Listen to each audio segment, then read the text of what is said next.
বঙ্গবন্ধু শেখ মুজিবুর রহমানের ৫১তম মৃত্যুবার্ষিকীতে সকাল থেকেই কড়া নজরদারিতে ছিল ধানমন্ডি ৩২ এলাকা।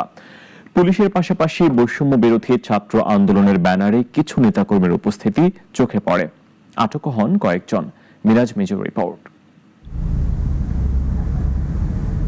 ১৫ আগস্ট রাজধানীর ধানমন্ডি ৩২ নম্বর এলাকায় রণসাজে সজ্জিত পুলিশ।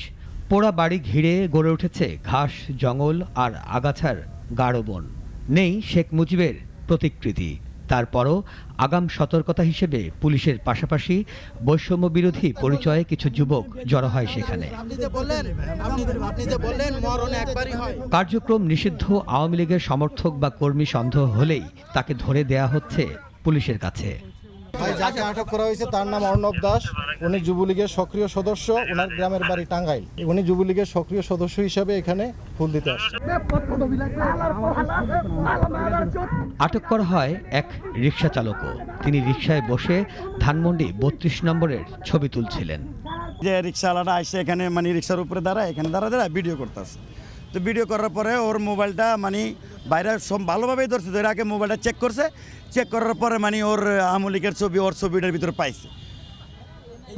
এই জন্য আটকে মনে করেন যে ওর পুলিশের কাছে দিয়ে দিছে। আর ওর গাড়িটা আমি ধরে রাখছি, পরে চাবিটা ওই যে বাইকের কাছে পৌঁছে দিছি, এই যে গাড়িটা এখানে আছে। আরেক ব্যক্তি আসেন শোক দিবস উপলক্ষে গরিবদের মাঝে সিঙ্গাড়া বিলি করতে।